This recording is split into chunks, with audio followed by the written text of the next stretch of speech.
Bueno, muchísimas gracias por quedarse. Algo que por ahí creo que no dije es que en abril esta película se estrena en el Malva, va a tener funciones semanales en el Malva y va a quedar, bueno, todo el tiempo que el público quiera en esa sala. En este momento Ulises de la Orden está en Berlín, pero tenemos aquí a Alberto Ponce, que es un gran montajista con una carrera impresionante y que ha estado codo a codo trabajando con Ulises en este proyecto desde hace años. Así que bueno, me gustaría empezar preguntándole a Alberto, de todo tu gran trabajo de montaje, ¿qué... Todo. ¿Cuáles no presentó? Sería más fácil de contestar. A ver, quiero decir una aclaración porque en el intervalo estuve hablando y aclaro para todos porque es una información que no es muy conocida. Cuando termina el juicio, con la idea brillante de haberlo filmado a 2 cámaras y todo eso, luego Alfonsín le encargó a Somigliana hacer una miniserie. ¿Sí? Somigliana empezó a trabajar y separó 11 horas de lo que él consideraba lo más importante del juicio. Cuando vienen las azonadas militares, Cara Pintada, Pascua, todas esas cosas, ese proyecto quedó muerto. Pero esas 11 horas son las que han circulado estos 35 años. Por eso todos los materiales que ustedes ven, todas las películas, todos los materiales de YouTube, todos los programas de televisión, usan el material de esas 11 horas. Entonces nosotros tuvimos acceso a las 530 cassettes, 525 horas más o menos en total, porque algunos cassettes eran más cortos. Entonces nosotros nos vimos esas 500 y pico de horas de cero. Desde el día 1 del juicio, play, y poníamos pausa y tomábamos notas, play y tomábamos notas. Entonces, a ver, desafíos. En los documentales siempre el desafío es encontrar una estructura narrativa, porque no se puede hacer un guión de un documental como es en el sentido de la ficción. En este caso, Ulises había hecho unos guiones, varias versiones, a partir de lo que sabíamos de esas 11 horas y de los libros y de entrevistas y todo eso. Obviamente después fuimos encontrando a medida materiales que nos volaban la cabeza, que no sabíamos que existía, que nadie sabía que existía, digamos, porque en estos 35 años solamente Ulises, Gisela y yo fuimos los que vimos todo el material. Entonces ahí fue el desafío, primero clasificar, o sea, cuando uno tiene tal volumen, selección, jerarquía, orden y ritmo, siempre ese es mi método, selección, jerarquía, orden y ritmo, o sea, selecciono qué nos sirve, le damos una jerarquía de esto es más importante que esto, etcétera, etcétera, y después empezamos a agarrar. Teníamos, a ver, lo más importante es que sabíamos de algunos temas. Por ejemplo, Ulises sabía que quería hablar de la violencia sexual contra las mujeres, de los robos de niños, que eran temas como muy escondidos, que hoy están en el tapete, que hoy son un tema, pero que en la época del juicio no era un tema. No era un tema y sí estaba circulando en el juicio. O sea, pero fue escondido durante mucho tiempo. Entonces, bueno, algunos temas. Y después salieron otros temas que fuimos encontrando y empezamos a clasificar en temas y subtemas. Temas y subtemas relacionados. Y después teníamos otros que quería Ulises, llamamos casos testigos.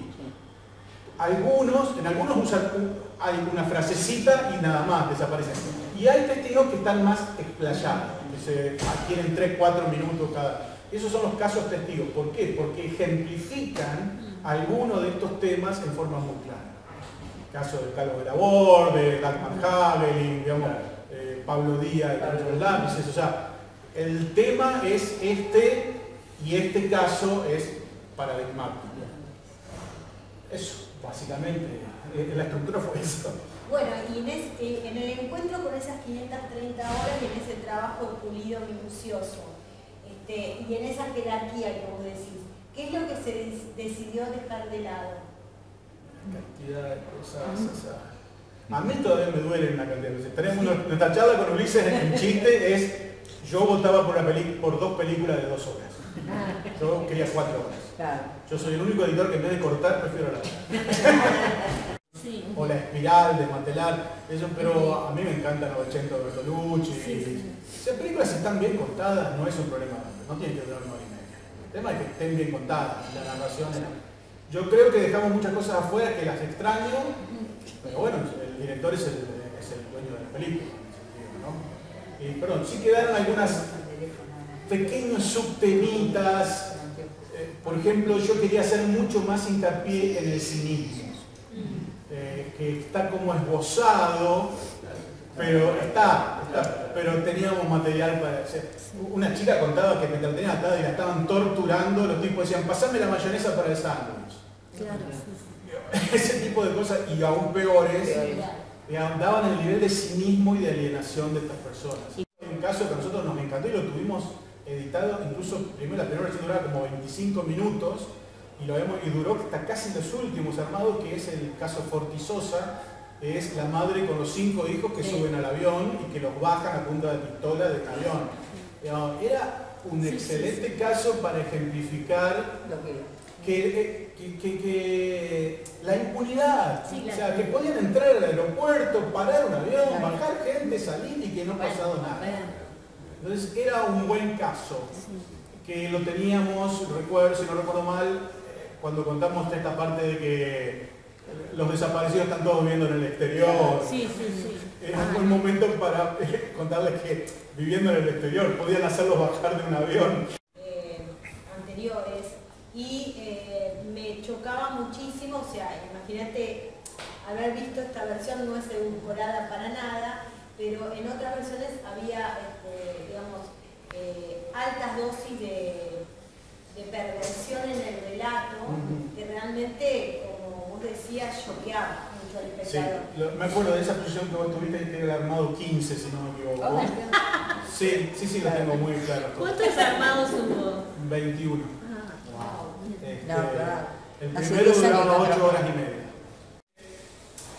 Entre el armado 18 y el 20 es donde ya sabiendo que la estructura era esa, empezamos a pulir, a ajustar algunas escenas y a lo que nosotros llamamos vestir la película. Vestir la película tiene dos niveles. Por un lado, todos los inserts de los jueces, de los fiscales, de los defensores y del público. El primer armado lo hacíamos sin eso, porque no sabíamos cuánto iba a durar. Entonces cortamos texto y escuchábamos, digamos. Después empezamos a vestir qué reacción le queda mejor a este texto. Ojo, no, acá un plano público no, porque ya acabamos de poner uno inmediatamente reciente. Entonces ese era el vestir. Y la otra parte era las pausas. Yo amo las pausas, creo que es el gran secreto del montaje. Tienen un peso tremendo. Claro, porque siempre amé la frase esa que, como es lo importante del silencio en el sonido. Y entonces yo siempre he creído que la pausa en el ritmo es lo que es el silencio del sonido. Entonces, todos los inicios de capítulo que nos marcaron en esa proyección que vos tuviste, esto de que entre, siente, continúen el uso de la palabra, que quede envuelta un papelito, pase doctor, no, pase usted doctor, no, y sube el otro que habla. Ese tipo de pausitas son necesarias para terminar de masticar lo que acabamos de ver y nos va dando tiempo para acomodarnos y ver lo que sigue. Desde el armado 5, que ya empezamos a armarlo. Nosotros separamos temas, subtemas y casos testigos. Y teníamos otro galponcito, otro baulito de cosas que nos gustaba mucho, que le llamamos procesales. Los procesales era todo esto que era la carne misma del juicio. O sea, todo lo que no tenía que ver con los casos, pero que sí hacían a la organización interna del juicio. Por ejemplo, las producciones, esto de que estamos cansados, nos queremos ir a dormir. Eso eran procesales. O Estracera pidiendo que no se vea más Esos procesales teníamos horas y los teníamos separados, entonces teníamos que empezar a ver cuáles y dónde. Y por eso es la diferencia de la etapa. De lo que vos viste ahí lo tiene más pausa, está vestida la imagen, tiene los procesales y una marcación que nos hicieron también interesante, que había demasiada alusión a la tortura. Como que decidimos, la película 1, por llamarlo así, tiene un crescendo cuando llegamos lo llamábamos el catálogo de torturas. Perdón por la barbaridad, pero usábamos ese humor para distraer. Más cinismo. O sea, negociamos ahí un equilibrio bastante lindo, me parece. Sí, pero queríamos humor, había muchas cosas que a nosotros mismos viéndolo, ya tuvimos 8 meses dando play pausa, ¿no? Play pausa, tomando notas, play pausa, tomando notas, y entonces después, cuando veíamos, había meses que estábamos ya aburridos y de repente pasaban cosas, nos largábamos a llorar de risa por cosas que no sirvió en bandeja el amigo Orjeira, digamos. Más o menos. Más de ir viendo qué tenemos y todo, qué orden le damos, de cómo pasamos de un tema al otro. Después, cuando empezamos a ver más la cosa formal, ya bueno, hubo una versión incluso que tenían todos los nombres de los jueces al inicio, se presentaban y todo eso. Y después dijimos, no, ¿sabes por qué? La frase creo que la dijo Ulises, que era muy bueno, igualados ante la ley. Los testigos, los jueces, los defensores, todos son iguales ahí. No es que algunos sí necesitas presentarlos con, se llama letrado, porque juegan la narración. Claro. No es lo mismo que decía, Basterna es un doble traidor, que entre Basterna. Claro. Ahí necesitas presentarlo por ese recurso. A principios del 2022, creo, si no me equivoco, cuando salieron los primeros datos de prensa, no nos influyó mucho. Sí, en algún momento Cintia y Ulises hablaron de acelerarnos para intentar pegarnos al estreno, cosa que a mí no me pareció mucho bien, pero bueno, llevamos 3 años laburando en esto, apurarnos ahora me pareció una locura porque faltaba todavía mucho laburo. Y nada, no influyó para nada en nuestro armado, para nada. Empresarial y obreros. No había ese concepto de la responsabilidad de la empresa ni de que había un plan sistemático sobre los líderes sindicales. Es posterior el tema sindical. Hay muchos temas que son muy posteriores, como el que hablamos de las mujeres, la violencia con las mujeres. Hay muchos temas que hay, incluso el léxico, me encantaba encontrar las situaciones que tienen que ver como pintura de época y que no pudimos meter, pero por ejemplo, que en un caso que me parece fantástico, es en un momento, creo que Orjeira u otro defensor le dice, no sé, porque era la concubina, y Estracera se enoja, pide acá y se empieza a gritar al juez, yo juez no voy a permitir que se hable mal de la señorita, no sé qué. Y el juez habla con otro compañero y dice, señor fiscal, la palabra existe. Pero era una foto de época, o sea, era la concubina, era una cosa de desprecio total, y hoy por hoy está en las opciones, soltero, casado, concubino. No tenía la parte de la sentencia, digamos, la fallo. resolución. Y realmente era otra experiencia ver la película. Uno se iba como angustiado, así. Y siento que en la película, el hecho de que haya la instancia de la justicia, de la resolución, digamos, le da como un cierre impresionante a nivel, ¿no? Eso fue posterior a terminar la película. Claro, sí. Terminamos, cerramos la película, ya se estaba haciendo el proceso de sonido y de imagen, y en una privada la vieron algunos de los jueces. Y los jueces pidieron si no el fallo. Claro. Y nos pareció muy atingente, entonces. Pero las nuevas generaciones no tienen idea, digamos, de todo esto, y a veces es bastante difícil pensar cuál era el contexto de ese momento, ¿no? Porque por suerte en este momento se están llevando juicios de lesa humanidad. Los 9 desconocieron la justicia federal. Claro. Ellos solo se presentaron y testimoniaron y hablaron en el juicio de la justicia militar, está grabado. Ni al desconocer el juicio niega tener abogado, el defensor de Videla es el defensor de oficio, por eso están amigos de Estracera, son todos compañeros ahí de tribunales. Y Tavares tiene que representarlo porque le tocó, ¿no? Le tocó. Así como a Estracera le tocó el juicio, a Tavares le tocó defender a Videla. Y por eso Videla es el único que está de civil. No, que todo suceda acá adentro. En una de las tantas versiones de guión, creo que Ulises hizo 33 versiones de guión, hicimos 21 más, pero el coproductor francés le costaba mucho conseguir dinero para poner en una película donde ya está todo filmado y nada más. Entonces insistía con un narrador. Entonces hubo varias versiones, durante muchos meses manejamos la posibilidad de que haya un investigador que entra, que recorre, que va contando, incluso en una versión había una cosa loquísima que era filmarnos a nosotros editando en un estudio con un fondo negro para ir y venir los fragmentos. A mí no me gustaba y a él tampoco, pero lo intentó hasta en un momento dijo, no, lo que yo quiero hacer es esta, sin narrador en off, sin entrevistas, y que los carteles surgieron después durante el proceso de edición. Es como porque lo dijeron recién la palabra, creo que toda la defensa se basó en el negacionismo. No hubo represión, no hubo desaparecido, si hubo acceso, nosotros no nos enteramos, porque eso es lo que argumentan en el final, o sea, si no hay conocimiento no hay delito. O sea, es el negacionismo en su máxima expresión. Que viene de esta película, que es la restauración de los materiales, ¿no? No sé, todavía no lo dimos a conocer de forma formal, pero se va a trabajar en reconstruir esas imágenes, el archivo completo, para que quede, ¿no?, una memoria de ese archivo y se restaure, porque estaban a punto de perderse. Sí, ¿no? a ver, no tan pequeña, pero sí muy sabrosa. Que así como vinieron las gasonadas militares y se paró lo de la miniserie de Somiliana, cuando vienen las gasonadas, estaban todos, durante el juicio ni hablar, pero después estaban todos los jueces muy amenazados. Todas sus familias, todos.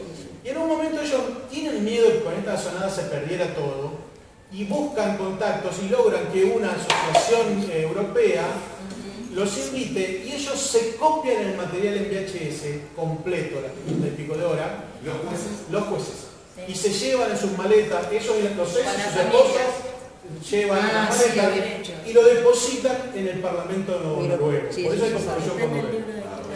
Entonces, después de muchísimo, de casi un año de hacer gestiones, Gisela Peláez, que es la asistente de dirección y directora de producción,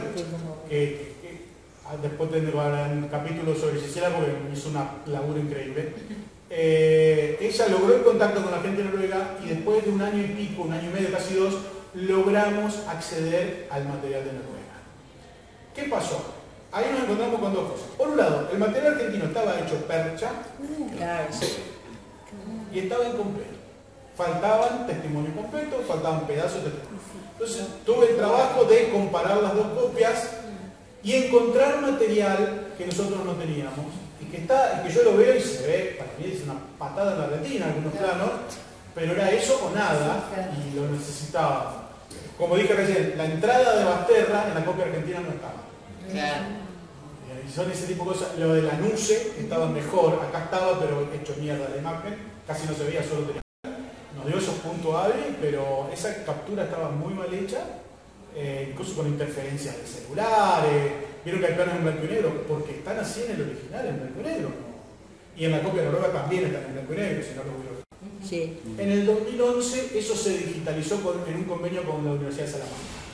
Esa copia es la que llamamos copia argentina, la del 2011, un punto hábil, a mi juicio, muy mal hecho. A mi juicio, pero hablo por mí, no por la película. Y entonces, la copia noruega tampoco estaba muy bien.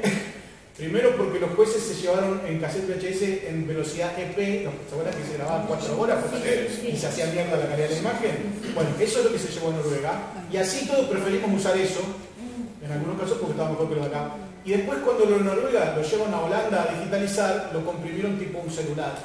Entonces había que estirar la imagen de una imagen partiendo de velocidad mala, o sea, era un espantoso. Pero bueno, está mal y ¿dónde está? Ahora la Ford Foundation va a pagar la restauración y la unificación. Se va el material que está solo en Noruega, aunque sea mala calidad, y que completa la copia argentina y la parte que está mejor, y todo eso se va a restaurar a 4K y ese es el material que va a estar a disposición, suponemos, dentro de 2 años. En primer lugar, los organismos de derechos humanos y la lucha que llevaron a cabo hasta llegar al día de hoy, ¿no? Sí, eso es una gran diferencia de, digamos, de postura ideológica, que aclaro, y para ser muy, hay que ser muy claro con esto, Memoria Abierta nos dejó trabajar con una libertad absoluta, solamente puso una condición, y que nos dijimos, dijo, no avalamos la teoría de los dos demás. Cada vez que uno vuelve a estos materiales piensa que, como lo dice creo que un abogado de la defensa, dice algo así como el ejército que los doblegó puede volver, sí, ¿no? Sí. O sea, bueno, pero ahí está. Cuando hicimos el libro de Raimundo Gleiser, el libro salió cuando recién había asumido el macrismo. Claro. Y nuestro material quedó absolutamente clandestino, Claro. directamente.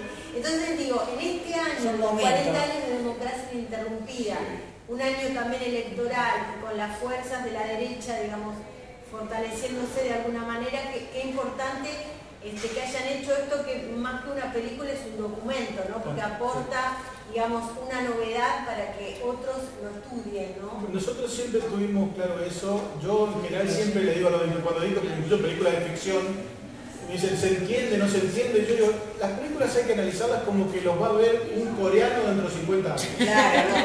Claro, Eso dice, no, porque no me gusta poner carteles, pero no se entiende.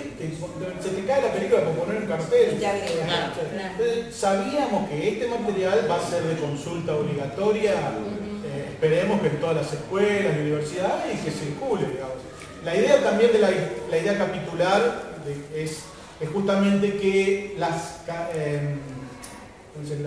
materias de las escuelas puedan elegir y no pasar la película entera. Claro. Hay para economía, para abogacía, para se pueden extraer y son 10 minutitos, 15 creo que es más largo, y da para debatir. Cuadernos arte de notas manuscritas.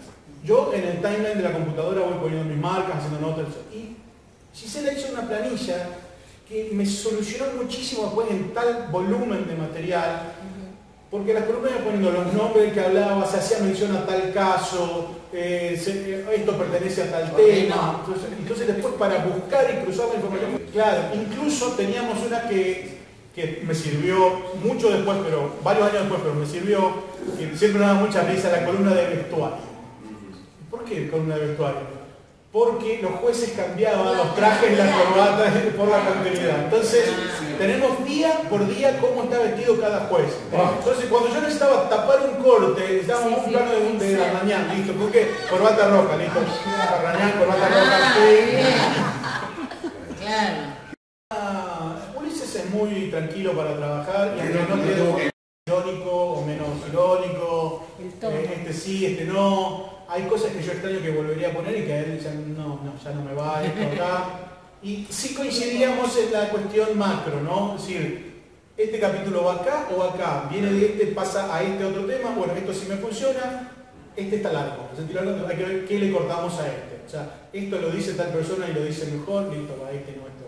Pero no que el capítulo sea una frase de alguien que lo diga, que es un recurso que yo he usado en otro documental con Diego Lerman. Ella le gustó, y encontrar esa frase fue muy difícil porque había frases muy fuertes pero que no nos daban por extensión el tema.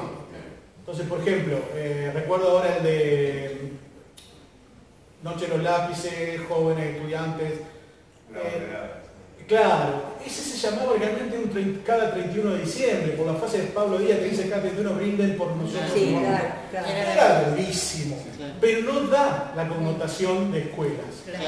Claro. Cuando encontramos a esta señora, que no la teníamos en la versión argentina, y encontramos este texto, dijimos que el nombre del capítulo. Y además nos sirvió para separar el caso Noche de los lápices del Colegio Pellegrini, ¿no? Que son los dos casos emblemáticos. Fue impresionante verla, era increíble porque los jueces estaban viendo la película y se reían como si fuera un viaje egresado. Era muy loco ver esa película en esa... Venía de los organismos de derechos humanos, de lo que pasó ahí adentro es un crimen de esa manera. Todo lo que se hizo ahí adentro no puede ser valorado desde el hoy, tampoco, digamos. Es tan fácil como preguntarse qué hubiera hecho uno si te ponen tu hija de 5 años encima a picañar. No. O sea, es muy cínico de este lado acusar a esas personas de nada. Entonces, justamente, de hecho, en una proyección con unos amigos yo les decía, chicos, si a mí me torturan a mi hija al lado, yo los vendo a todos, Pero es que sí, realmente en esa situación toda la familia amenazada. Hay un caso que no lo pusimos, que le ponen la hija encima del pecho para torturarla. Cristo Dios, ¿cómo pueden decir colaboracionista tan fácil? O quebrado, como decía Ortega. Muchas gracias por... No, por favor.